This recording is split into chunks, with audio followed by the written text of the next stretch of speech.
Listo.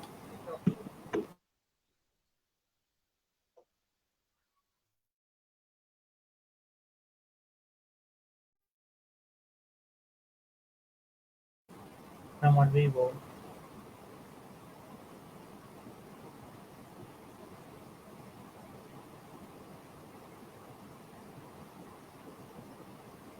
Estamos en vivo, chicos.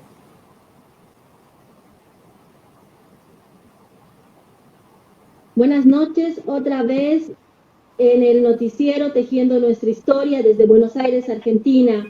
En esta ocasión tenemos a Nadezhda Guevara en una noticia de último momento. Ya va a estar explicándonos la situación de lo que pasa en Bolivia respecto a derechos humanos. Un saludo cordial otra vez, mi querido Raúl, y saludo también a Nadezhda desde La Paz, Bolivia. Excelente, gracias. Bueno, hoy tenemos un programa maratónico, estamos desde las 6 de la tarde transmitiendo. Y bueno, un saludo. Y bueno, importante también la reflexión y el análisis que vamos a hacer con Nadezhda Guevara en torno a analizar un poco en profundidad lo que significa todos estos conflictos que se vienen dando en el Estado Plurinacional de Bolivia, y vamos a tratar de hilar un poco más fino en el tema de cómo surgen, ¿no?, estos conflictos sociales, analizar un poco el tema de las elecciones, si es constitucional o no el cambio de fechas, que es uno de los factores fundamentales en los cuales se ha desarrollado, digamos, estos movimientos sociales que se están dando en Bolivia, y más específicamente en La Paz, tomando en cuenta que el día de ayer se instaló un piquete de huelga de jóvenes autoconvocados, ¿no? Exigiendo el respeto a la fecha de las elecciones. Y bueno, más claridad vamos a tener dialogando con Nadezhda Guevara, a quien le damos la bienvenida al programa Tejiendo Nuestra Historia. Y bueno, suceda adelante con las preguntas y arrancamos el espacio. Bienvenida, Nadezhda Guevara. Bienvenida. Muchas gracias.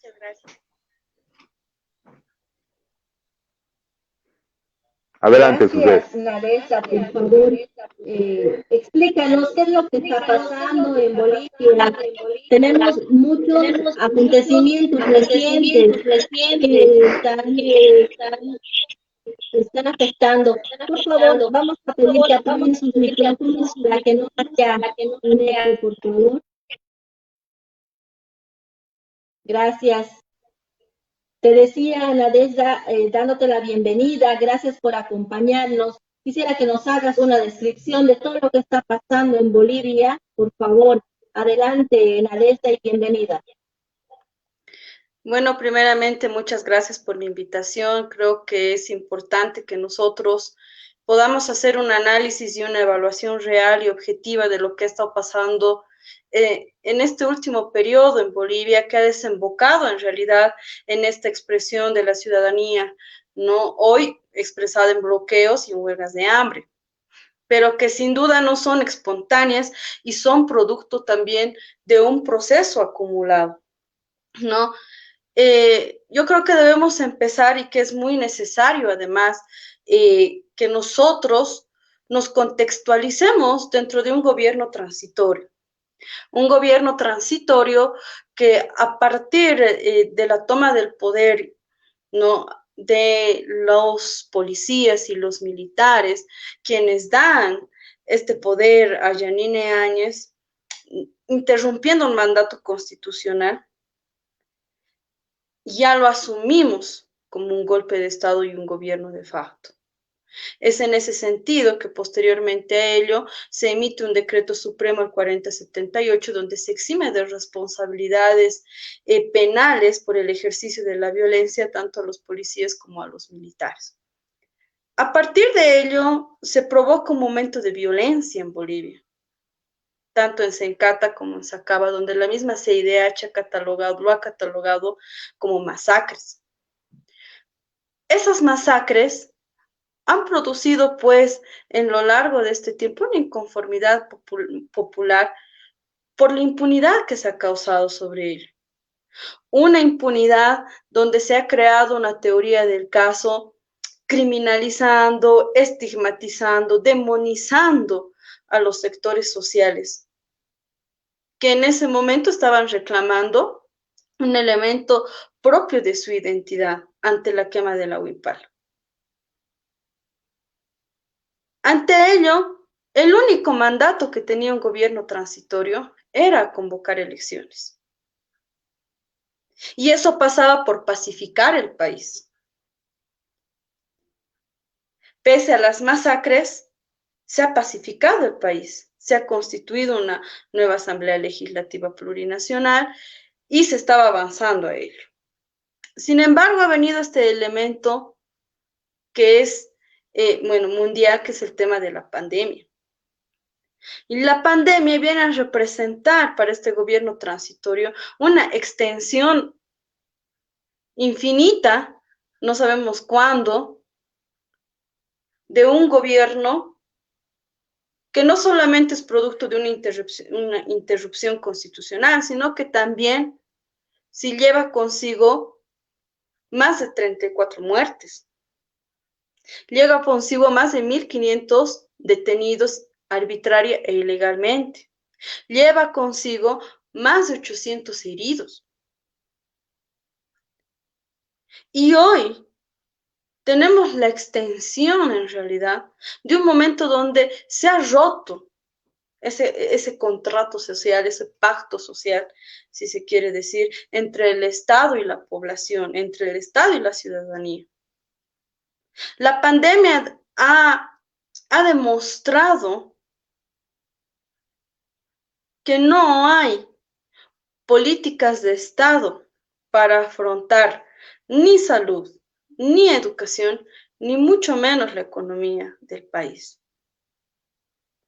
8 meses donde la criminalización de la protesta, la criminalización de la pobreza, hoy también se han convertido en la criminalización de la democracia. 8 meses donde estamos afrontando la privatización de la salud, donde las asimetrías entre los pobres y los ricos son tan notables que solamente el que tiene dinero puede acceder a una prueba de COVID, porque el que no tiene dinero tiene que morirse en su casa calladito. Tan grandes son las asimetrías que hoy nos dicen que los que tienen dinero para hacerse nivelar las clases para sus hijos, que lo hagan. Pero los que no tenemos dinero, quedémonos burros en las casas. Quedémonos sin educación. Tan ausentes las políticas de Estado que se prevé 3 millones de desempleos. Todos los intentos que se puedan hacer, no solamente que no son suficientes, sino también que representan un engaño permanente para los trabajadores.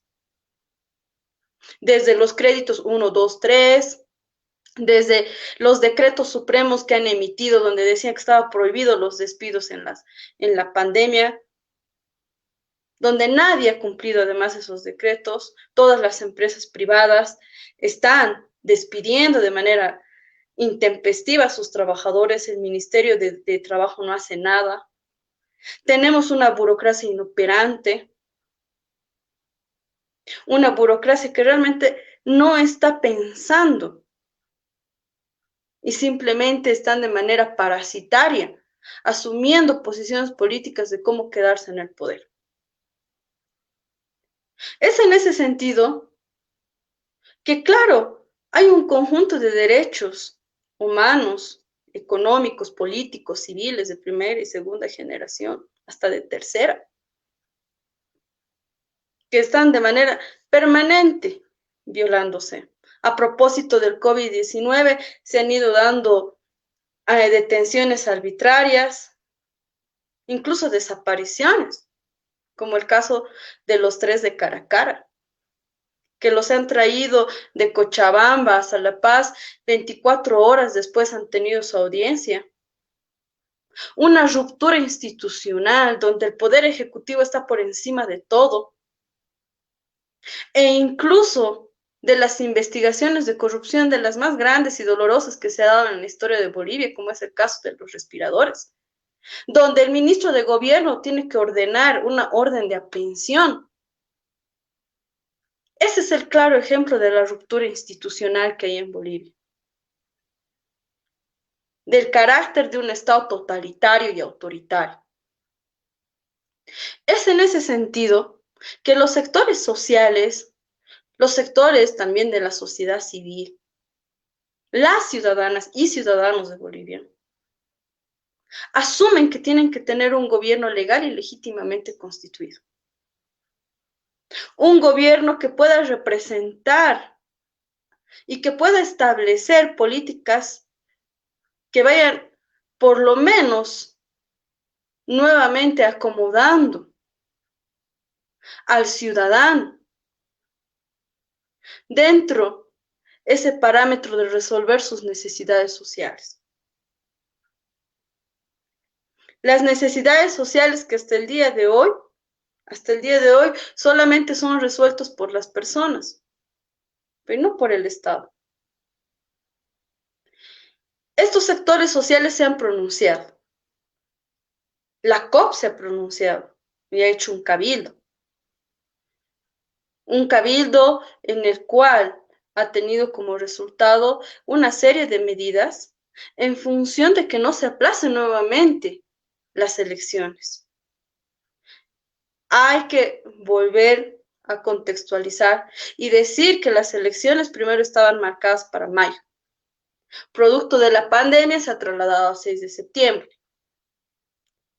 Ahora, con el fundamento de que la pandemia estaría en su máxima expansión, pero en octubre también va a estar seguramente para ellos y seguramente va a estar todo el año. Es que el problema es que el gobierno no resuelve las necesidades sociales, las necesidades que ya lo hemos dicho de salud, educación y trabajo. Y seguramente que si hubiera resuelto todos esos problemas, no tuviéramos este conflicto. Porque algunos sectores del gobierno piensan que el movimiento campesino, que el movimiento indígena o que el movimiento obrero puede reaccionar simplemente a un ton y un son de un partido político en función electoral. Porque esa persona no come, esa persona no necesita salud, esa persona no necesita educación, no necesita trabajar, no necesita generar. Entonces es en ese sentido que se van expresando todos estos sectores sociales. Hoy podemos evidenciar que todos estos sectores están empezando sus medidas de presión desde el día de ayer. Sin embargo, ya empezamos también a tener estas reacciones del gobierno a partir del Ministerio de Gobierno. Bloqueos satanizados, estigmatizados. Justamente que una gran casualidad, terminan los bloqueos, empiezan incendios en Ramaipata. Ayer un incendio en el bosquecillo de La Ceja. Y hoy los medios de comunicación, que son los grandes aliados de este gobierno, porque si no fueran estos medios alternativos, seguramente todos viviríamos desinformados como lo hemos estado en noviembre. En sus titulares, sin ningún tipo de investigación, sin ninguna prueba, sin ningún elemento material y fáctico, y con una irresponsabilidad, han manifestado que los bloqueadores habían provocado los incendios. Porque estos medios de comunicación, a partir de la línea que da el gobierno, propician el odio entre bolivianos, como lo han hecho en noviembre, cuando satanizaban a todos de saqueadores, de delincuentes. Y eso también es una vulneración a los derechos humanos, como lo han estado haciendo también estos grupos paramilitares que son financiados por el gobierno. Estos grupos paramilitares que se han dado hasta el lujo de cortar el agua a la zona sur de Cochabamba y que no tienen ninguna denuncia, por cierto. ¿Cómo no podemos indignarnos ante esta situación? Cuando vemos un conjunto de derechos humanos de manera sistemática y permanentemente violados.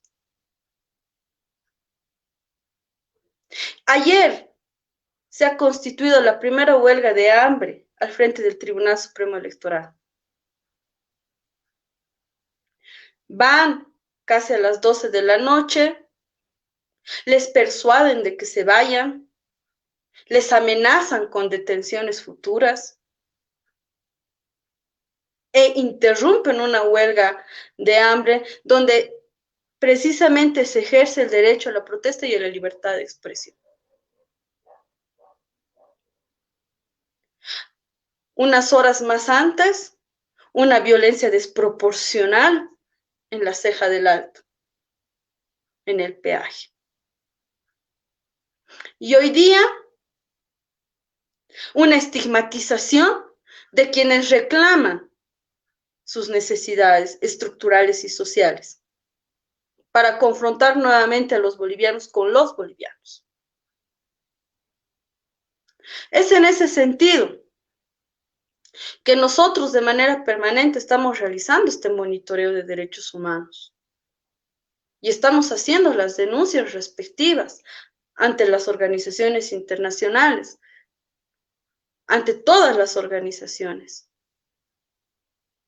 Porque no podemos pretender que los derechos humanos sean hoy el monopolio de un sector fascista, como es el CONADE, o la misma Asamblea Nacional Permanente de Derechos Humanos, donde está la señora Amparo Carvajal, que justifican los hechos de noviembre, los que hoy no digan nada, no tienen ni un manifiesto, ni un pronunciamiento sobre estos 8 meses de violaciones de derechos humanos. Es en ese sentido que estamos trabajando dentro de este marco de los derechos humanos, pero también del profundo análisis de las causas reales, del por qué se están dando estas manifestaciones. Y con esto termino. Asumimos que debemos partir desde una mirada de la descolonización de los derechos humanos. Y sí estamos hablando también de que hoy las instituciones se han separado totalmente de un Estado de Derecho. Un Estado de Derecho donde con sus luces y sombras se respetaba la independencia de poderes. Un Estado de Derecho donde en el último periodo, antes de noviembre del 2019, ha estado trabajando en la construcción de un Estado plurinacional, porque un Estado plurinacional no se construye de la noche a la mañana.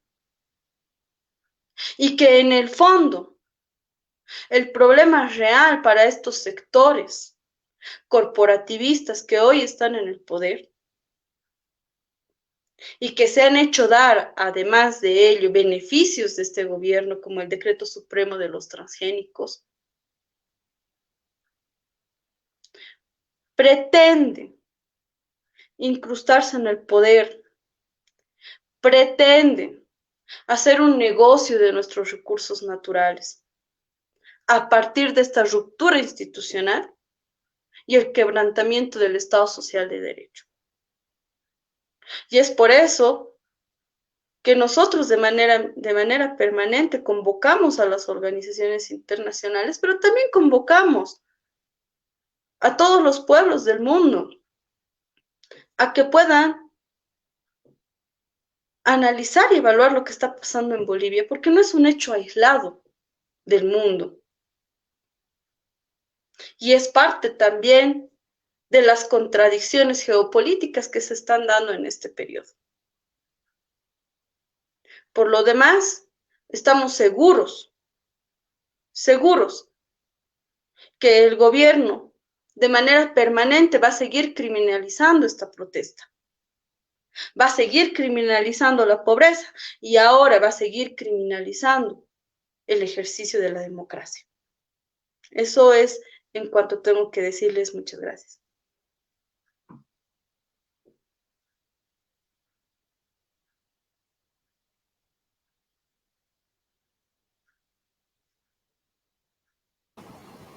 Raúl,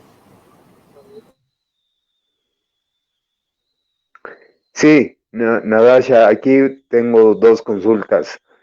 ¿Me escucha? ¿Se escucha bien? Sí. Lo que hablábamos anteriormente, el tema de ver un poco el análisis de cuál es la raíz de estos conflictos en los cuales estamos viviendo. Dos preguntas muy concretas, Natasha. Se supone que un gobierno de transición está llamado, eh, eh, se encarga, su principal trabajo es llamar a elecciones en 90 días. ¿No es cierto? Esa es la labor que tiene el gobierno. Es como el gobierno de Belcé, en 90 días llamado a elecciones. Constitucionalmente hablando, ¿no?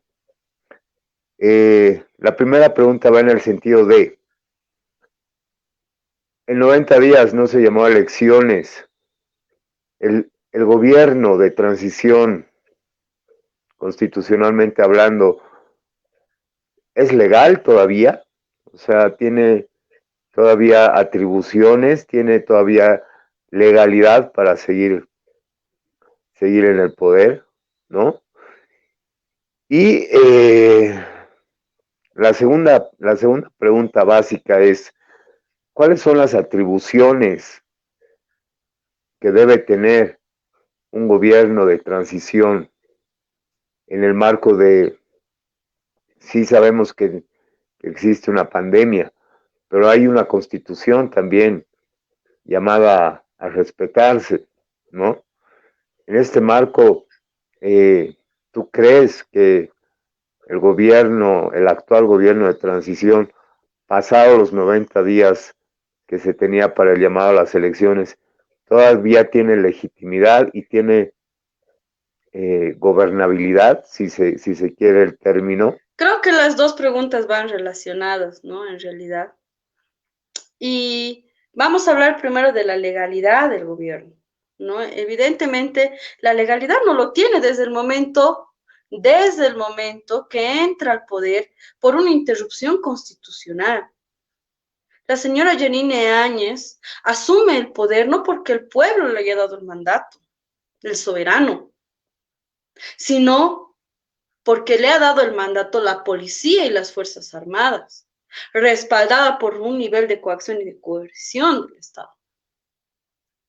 Entonces, en términos de legalidad, ¿sí? Y es muy importante analizarlo, y creo que desde el mundo jurídico todos lo hacemos de manera permanente, la legalidad real que tenga. Si bien se han tomado las instituciones y la Asamblea Legislativa se ha recompuesto y ha pacificado el país, le ha dado un nivel de legalidad, de transición. Pero ello no le ha dado la legitimidad. Y ese es uno de los grandes problemas que tiene el gobierno. Una legitimidad que no ha podido consolidar dentro de los ciudadanos y ciudadanas de Bolivia. Una legitimidad, se asume también en el nivel de confianza que tienen tus pobladores en ti. Y ese nivel de confianza se refleja en el voto. Es mi capacidad que yo tengo de creer a mi gobernante.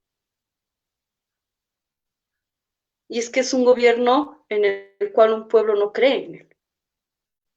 Y que está aceptando de manera permanente también las malas decisiones que va tomando. Es en ese sentido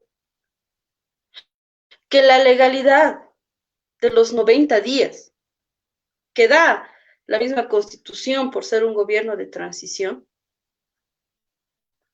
podría ampliarse por la pandemia bajo una ley.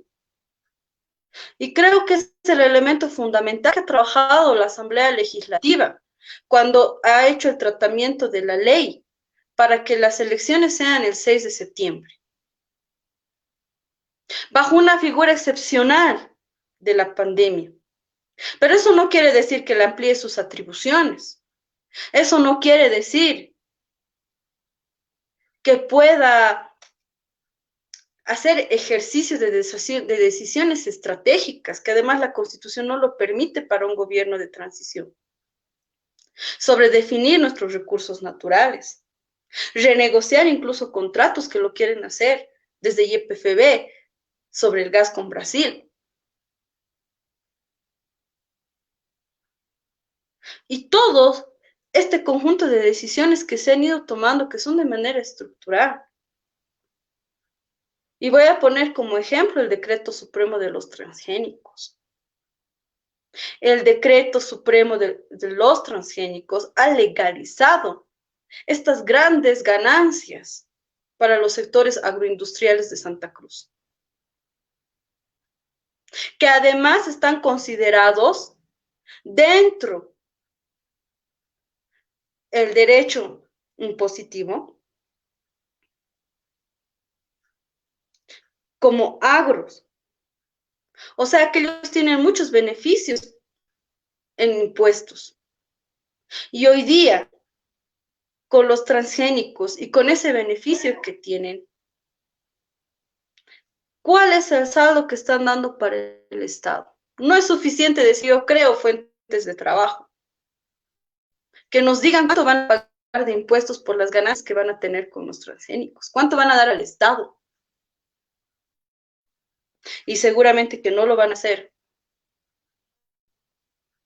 Entonces, esos son los beneficios que va dando el gobierno a una clase que representa, es evidente. Como también es evidente, el gobierno va comprando pruebas de COVID para que luego ellos mismos lo vean a las clínicas privadas y una persona tenga que enfrentarse ante el sistema público de salud cuando no lo quieren ni ver ni entender y tenga que vender hasta sus cosas para irse a atender a un laboratorio privado o a una clínica privada. Esas decisiones estratégicas que se tienen que tomar en un momento determinado corresponden a un gobierno legal y legítimamente constituido. Y el punto final para ello era el 6 de septiembre del 2020, producto de la misma ley. Después del 6 de septiembre del 2020, ese gobierno ya no es legal, porque no hay una ley que lo sustente. Y además que el Tribunal Electoral no está, y ustedes no pueden estar por encima de la ley. Porque la ley ha sido configurada, el espíritu de la ley ha sido configurado para eso. Excepcionalmente, por la pandemia. Y hoy, claro que sí, tenemos otro debate. La supremacía de la ley. Y también el tema de la independencia de poderes. porque también hay que ser claros con eso. El Tribunal Electoral no es un dependiente, no es un poder que tenga exclusivamente esa independencia de anular una ley. Para eso está el Poder Judicial, para eso está el Tribunal Constitucional, quienes hacen la interpretación de las leyes. Debería primero haberse hecho una consulta al Tribunal Constitucional. Y evidentemente la legalidad ya se ha partido, o sea, ha venido desde allí, desde ahí. Desde el 6 de septiembre podemos considerar ya que no hay un gobierno legal, un gobierno transitorio legal. Y es en ese sentido que también se están produciendo un conjunto de pronunciamientos, desde las mismas interpretaciones de las leyes y desde el cumplimiento de la Constitución Política del Estado Plurinacional, porque no nos olvidemos que también tenemos un bloque de constitucionalidad. Y el bloque de constitucionalidad en estos 8 meses ha sido vilmente pisoteado. Nuestro bloque de constitucionalidad es muy rico referente a las constituciones latinoamericanas. Y es en ese sentido que hoy es una responsabilidad también de la Asamblea Legislativa hacer un análisis de todos estos aspectos. Y por supuesto que mientras haya todos estos elementos, no va a haber gobernabilidad, como decía Raúl. No va a haber gobernabilidad. Porque el mandato específico es las elecciones. Y esas elecciones hoy se están exigiendo producto de todo lo que acabo de mencionar, de que no se resuelven problemas estructurales de la sociedad, salud, educación, trabajo, y seguramente todos vamos a poder evidenciar eso. Y quien osa además a ejercer ese derecho a la protesta que tiene, ya es terrorista. Todas las imputaciones son por terrorismo, o financiamiento al terrorismo, o por sedición. Y ahora que en época de pandemia han sacado daño a la salud pública. 4 tipos penales en este periodo, que los han manejado como si fueran navajas para cortar las cabezas de todos. Tanto así que tenemos una gran cantidad de presos y presas políticos en las cárceles. Están en Chonchocoro, están en San Pedro, están en Palmasola, están en la cárcel de Montero. Presos políticos que hoy han sido víctimas. Hoy podemos decir que han sido víctimas de torturas, de malos tratos, de violaciones al debido proceso, de abuso de poder. Y bueno, eso es a lo que ahora también en este periodo de conflicto, puede ser que venga para los dirigentes, que ya hemos visto que los están procesando. Al dirigente de la COP, a Betty Yañíquez, a Evo Morales. Eso es criminalización de la protesta y es la aplicación del derecho penal del enemigo. El derecho penal del enemigo que te va a distinguir y te va a decir, ¿saben qué? Ustedes no son ciudadanos, son mis enemigos políticos. Y por lo tanto, utilizo las más viles formas de instrumentalizar el derecho penal para callarlos. Porque seguramente si vemos el expediente de cada uno de ellos, vamos a encontrar un conjunto de violaciones de derechos humanos. Y al principio de la legalidad, de la objetividad, ¿no?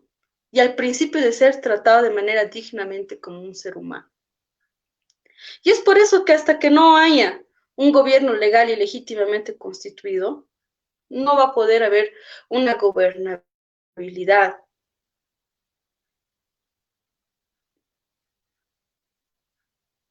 No sé si hay alguna otra pregunta. Sí, sí, Natasha, muchas gracias por ilustrarnos en este tema. Yo tengo dos preguntas Yo más y también con tengo eso dos. doy paso a a la Argentina. Adelante, sucede, Eh, adelante, pregunta.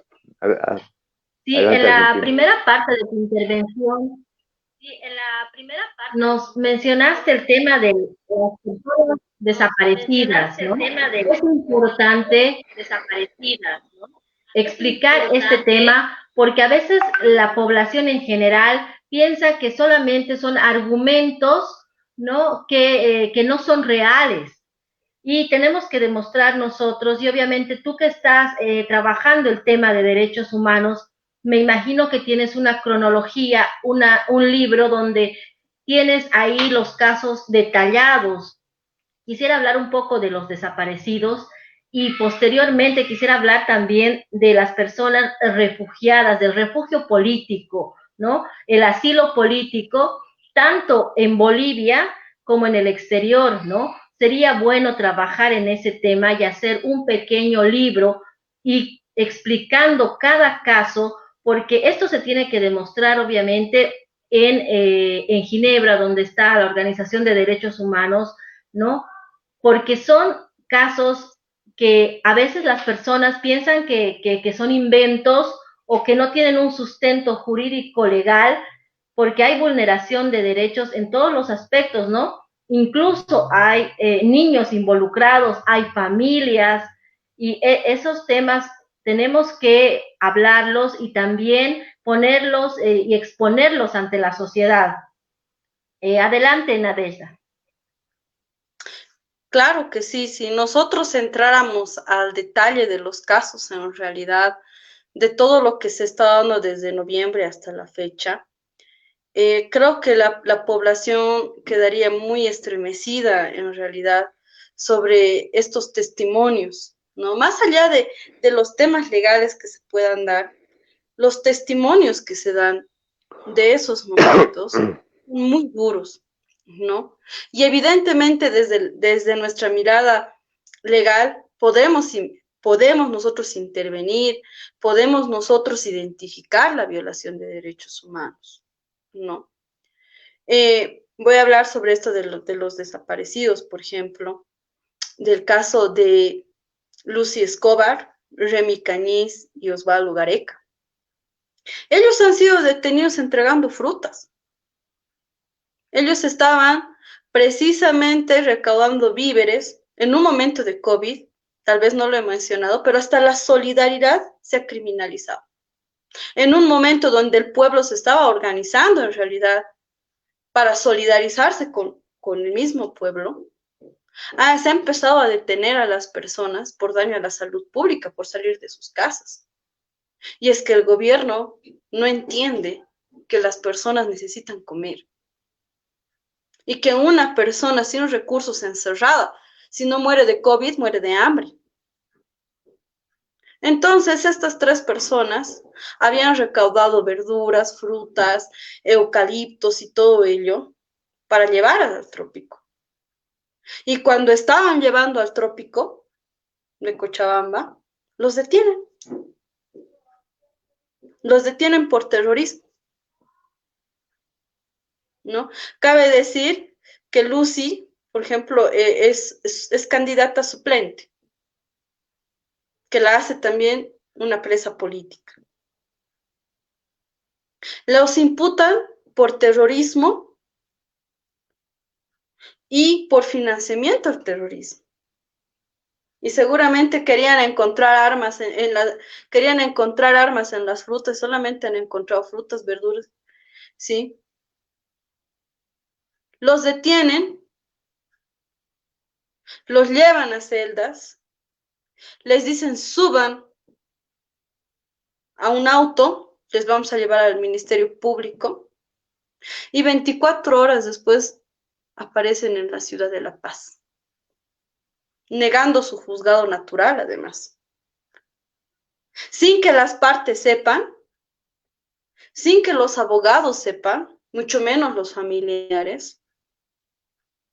24 horas después desconocemos totalmente el paradero de estas 3 personas.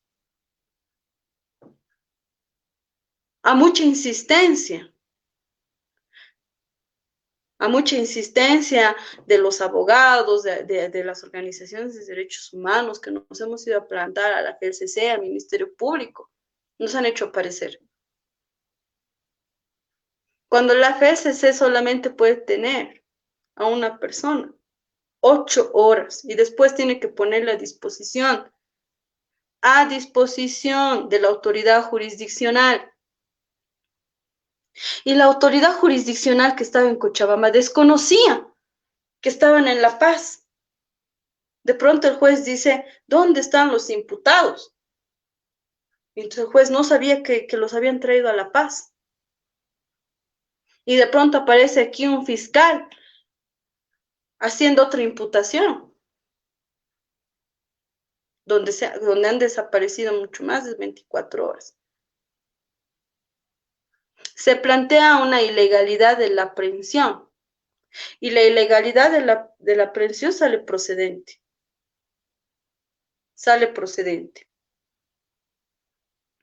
En represalia a eso,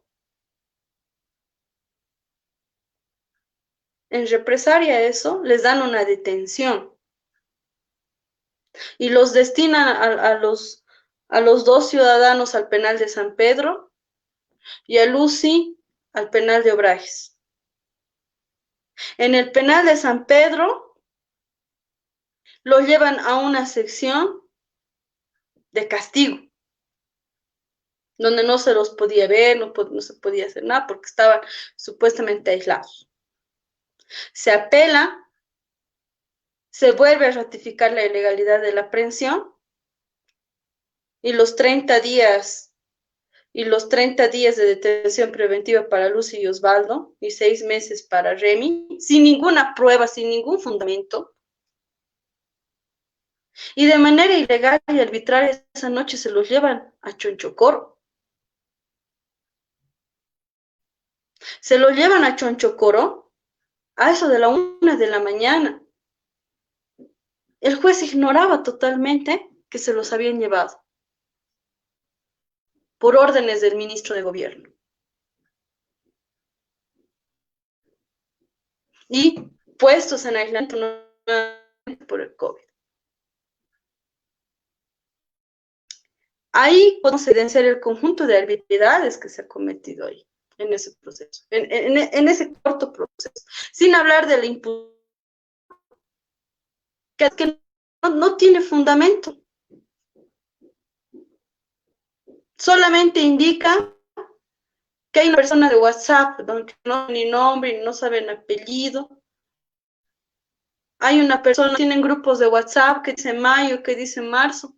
Ningún elemento material propio del derecho penal del enemigo.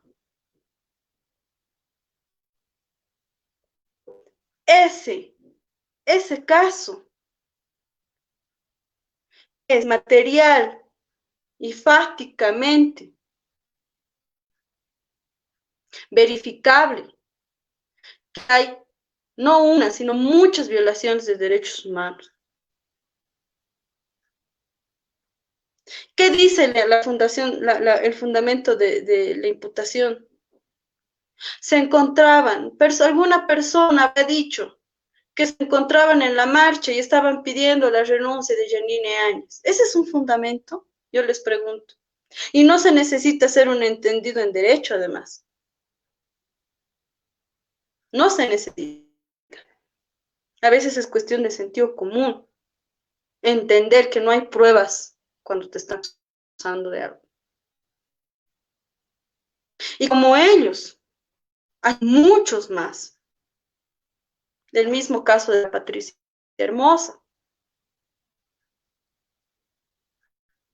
que han presionado tanto, ha perdido su bebé en el penal de Obrajes. Mujeres, muchas mujeres que son presas políticas de Sichoque, en Santa Cruz. Facundo Molares, en realidad, de quien soy parte del equipo jurídico también, está perdiendo la vista en 2 ojos, tiene problemas renales, ha estado en un coma inducido, lo han llevado prácticamente agonizando a Chonchucoro. Es uno de los casos más emblemáticos y de tortura que hay. Un fotoreportero que estaba cubriendo los eventos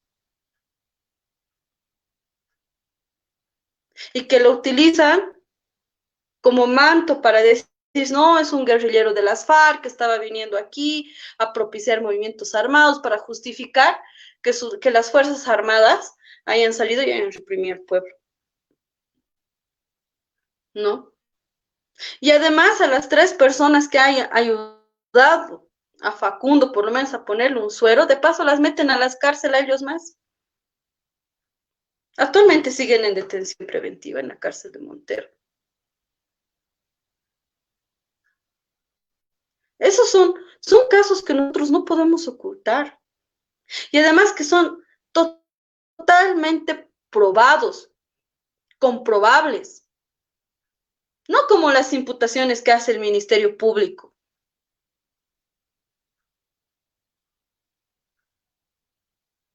Que simplemente, de manera servil al poder político, hoy todos somos terroristas para ellos. O el mismo caso de José Aramayo, el director de Radio Comunidad, que lo sacan de la radio, estos grupos paramilitares. Lo amarran al árbol, lo torturan, lo pegan y viendo lo que le hacen. Y después de paso lo arrestan a él. Y después de 2 horas le sueltan. Y esa misma noche muere Sebastián, que trabajaba en la misma radio y en el mismo programa.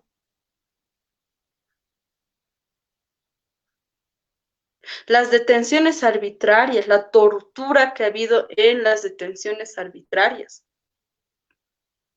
Detenidos que han sido quemados en las palmas de sus manos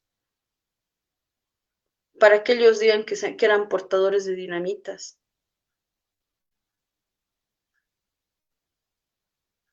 Detenidos que han sido forzados a decir que pertenecían a determinado partido político bajo torturas. Todos estos elementos, evidentemente ya están sistematizados, son parte de una denuncia internacional también que se hace de manera permanente. En la sesión del EPU, ya se le ha hecho 2 veces. La primera en marzo, donde se ha hablado de las masacres, y la segunda el mes pasado, donde se ha hablado 7 meses después de las masacres. ¿Hasta dónde hemos avanzado en nuestro criterio de tener justicia? ¿Y quién tiene que hacerse cargo de esa investigación para tener el Ministerio Público? El Ministerio Público no ha llamado a ninguna víctima ni para una declaración. A todos los detenidos preventivos de ese momento, que los han acusado por robo, no han podido comprobar ni la primera línea de su imputación. A todos los heridos que han habido en ese momento, donde ni siquiera los hospitales los han querido atender. No les han llamado ni una sola declaración.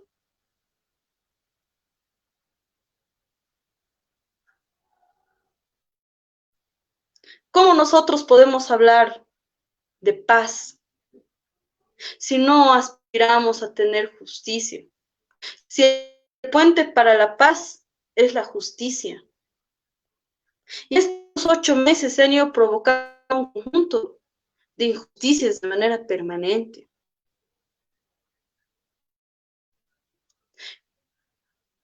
Con elementos racistas, racistas,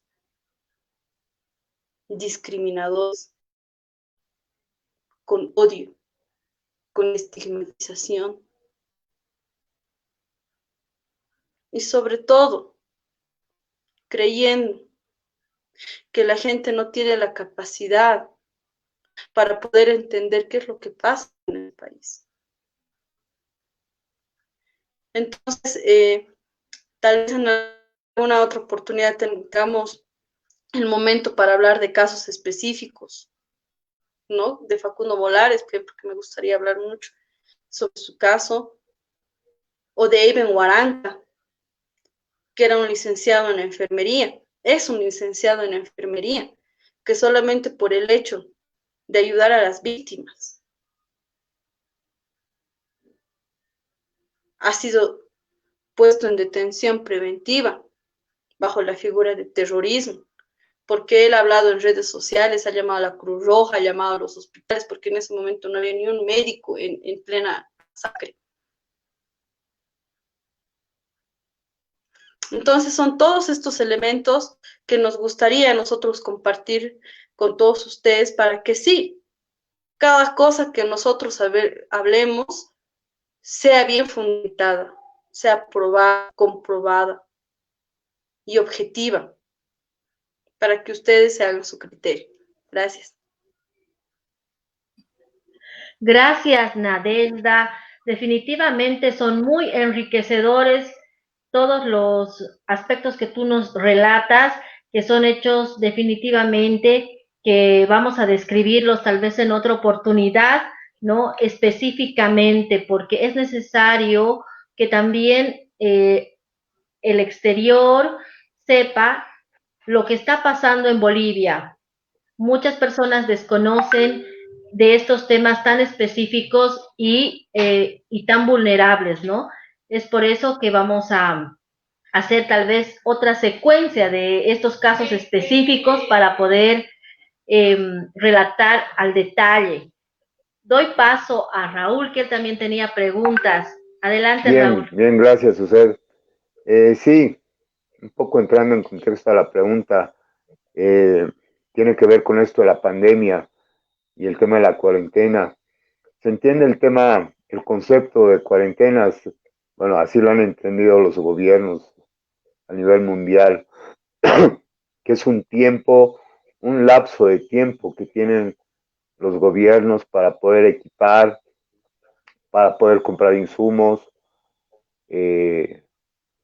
para poder estar preparados ante una catástrofe de salud que se viene. En este contexto creo que no se entendió bien el concepto cuarentena aquí en Bolivia, ¿no? Desde mi percepción creo que se esperaba que paren los contagios, ¿no? Pero en el fondo mismo no se hicieron políticas ni comunicacionales ni de salud, ¿no? En torno a lo que es la cuarentena. Y aquí va mi pregunta.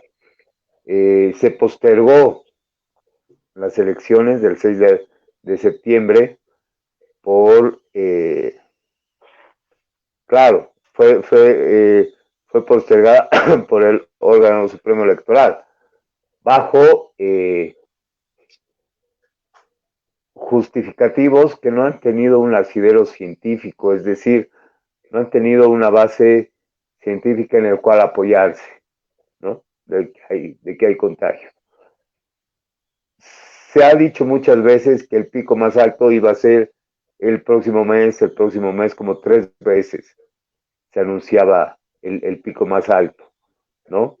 Y aquí va mi pregunta, Natasha, el hecho de que, por ejemplo, en octubre se den las elecciones con este cambio de fecha y tengamos realmente el pico más alto de contagios en octubre, ¿cuál es el contexto, el escenario que nos esperaría? ¿Se llegaría también a postergar de en octubre por el tema del pico más alto en el cual se llegaría? Y por el otro lado también, otra pregunta que te quiero hacer es, se han dado elecciones en países centroamericanos, dado el caso de Costa Rica, sin mayor problema. Una de las cosas que se habla mucho en la calle y se analiza es el hecho de decir, la gente hace fila, incluso duerme una noche antes en los bancos para cobrar los bonos que este gobierno da a la gente. Y existe una aglomeración bastante numerosa en las entidades financieras. Y se decía, ¿por qué se hacen fila en los bancos y no se puede hacer filas para votar en una elección, tomando todas las medidas de bioseguridad requeridas, ¿no?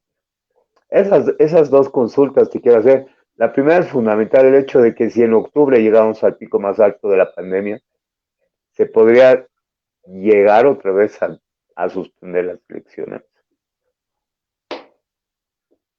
Yo creo que es parte ya de la voluntad política, ¿no?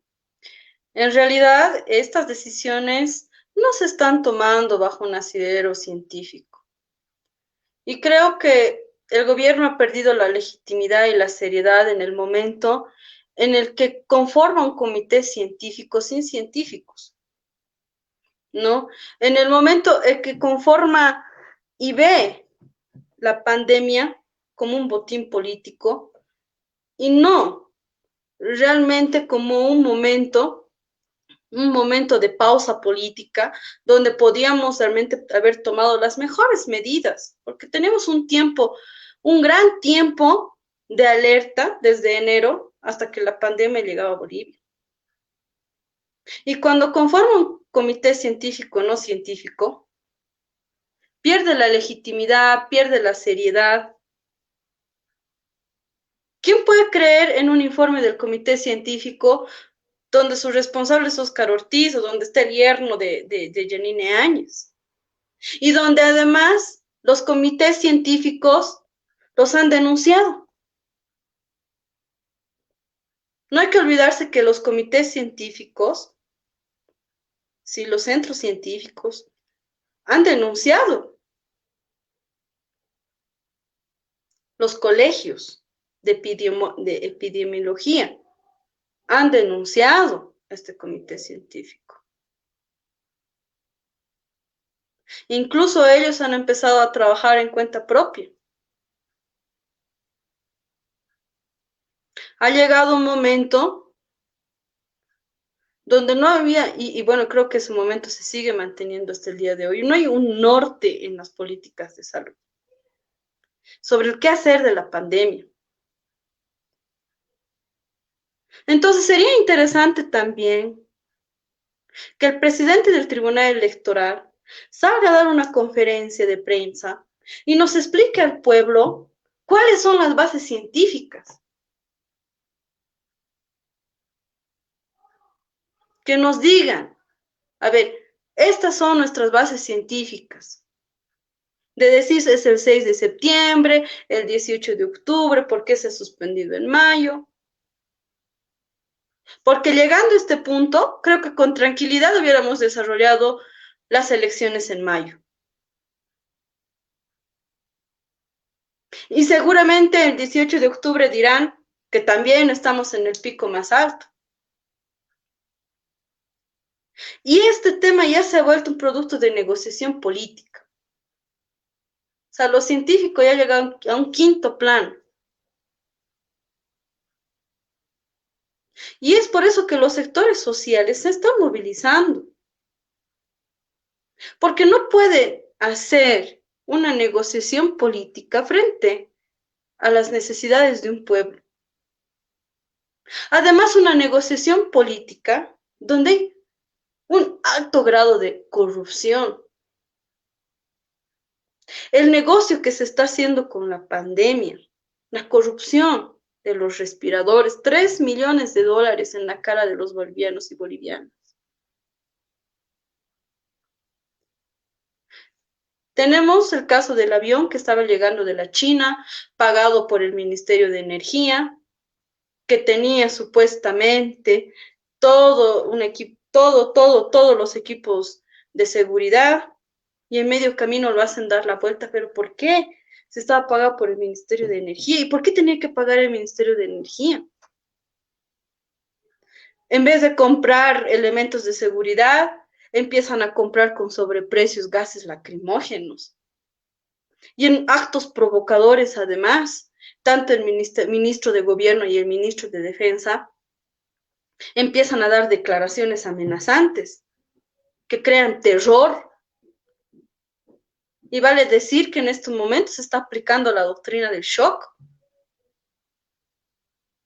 Te mandan el ciberpatrullaje. O sea que ahora ya nadie puede publicar en Facebook, nada. Hay personas en Santa Cruz que están en Palmasola por haber creado grupos de WhatsApp, grupos de Facebook.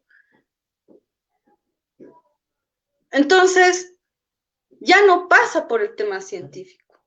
Ni siquiera pasa por la OMS, porque aquí ya se han roto todos los protocolos de la OMS.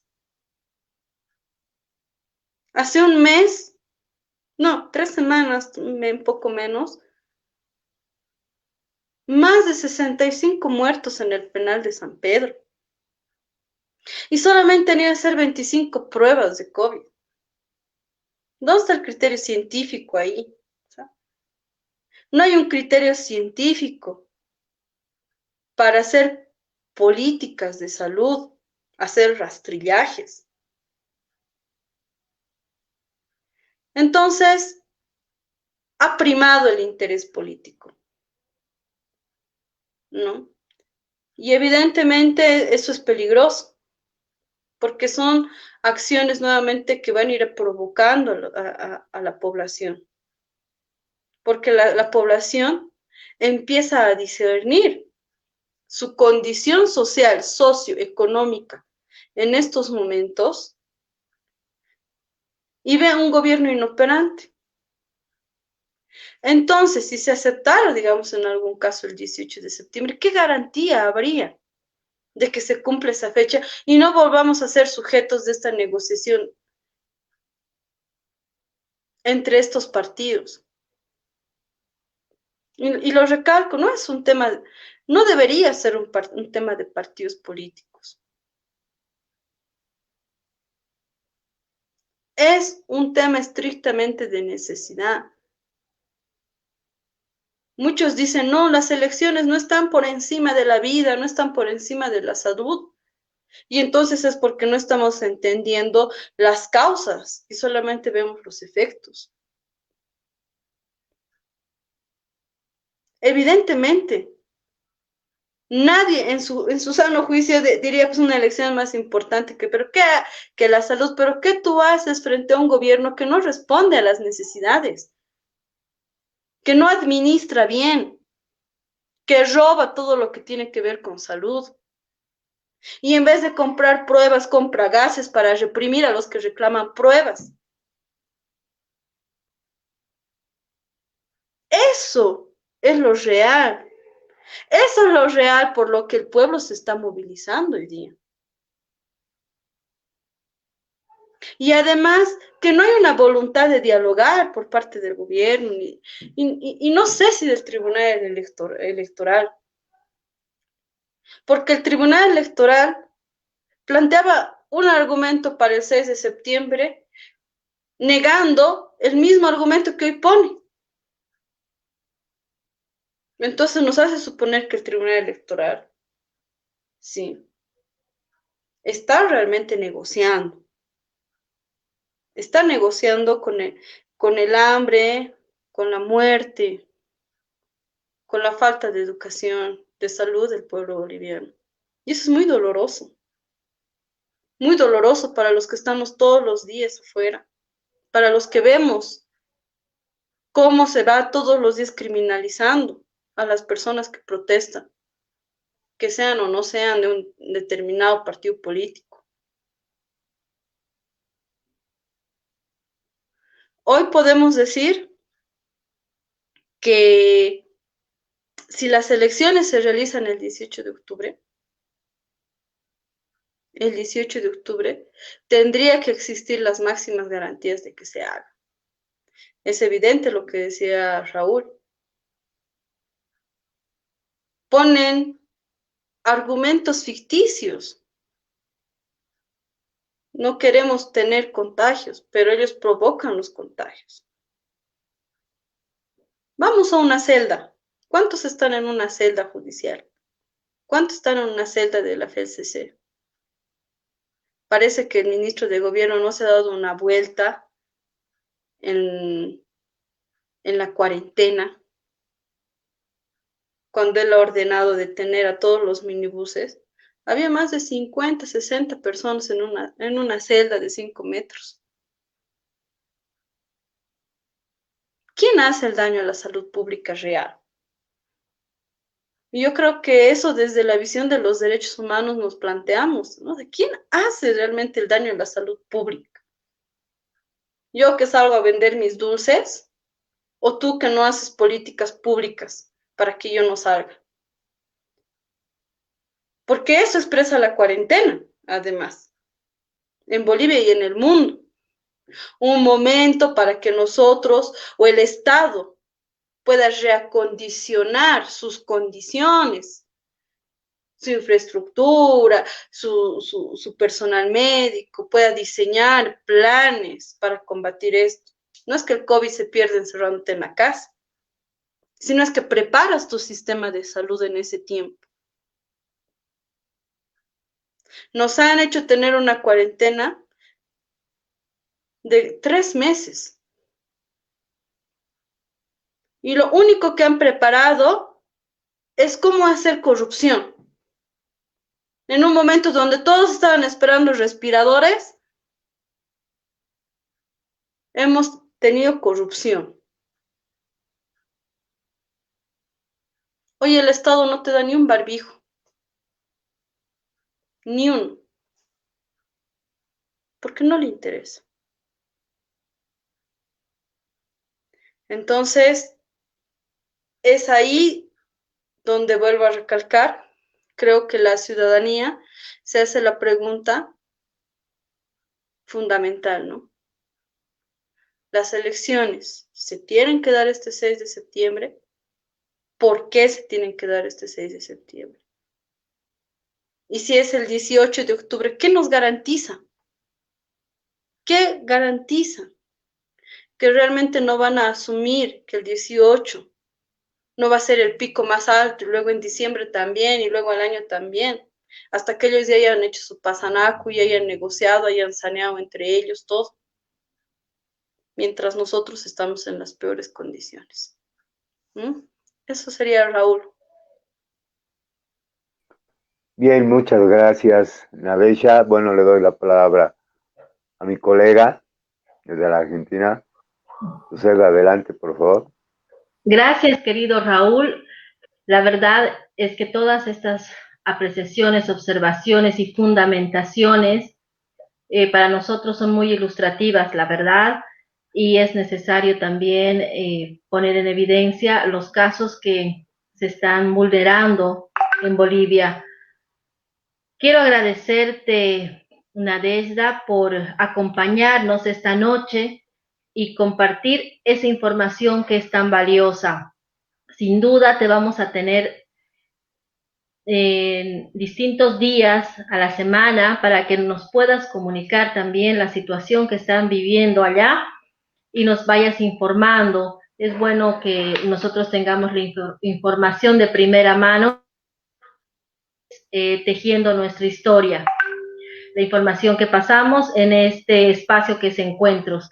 Te agradezco, me despido con un abrazo cariñoso y fraterno, igualmente a mi compañero Raúl desde Bolivia, y estamos a la orden para lo que se requiera. Gracias. Un abrazo fuerte, compañeros, y bueno, un saludo siempre para servirles, ¿no? Será hasta la victoria. Bueno, Nadesha, ha sido un placer. Yo creo que podríamos estar toda la noche analizando este tema. Es algo que nos apasiona, el dialogar y el poder construir diálogo. Como dijimos al principio, es un esbozo, ¿no? En este corto tiempo que tenemos de del programa poder analizar toda la coyuntura social, política, en torno a lo que es ahora un movimiento social que se está dando no solamente en La Paz, sino en diferentes sectores. Me parece que Sucre el día de mañana inicia también con el tema de los bloqueos de caminos, ¿no? Así que, bueno, invitado estás para próximos programas para poder seguir analizando el tema coyuntural desde un enfoque jurídico, ¿no? Nada, un saludo a Suced y a todos los colegas de la Argentina. Y bueno, que viva nuestro Estado plurinacional de Bolivia. Y un saludo a las dos. Muchas gracias. Desde La Paz, Raúl Soruco, para Tejiendo Nuestra Historia. Saludos.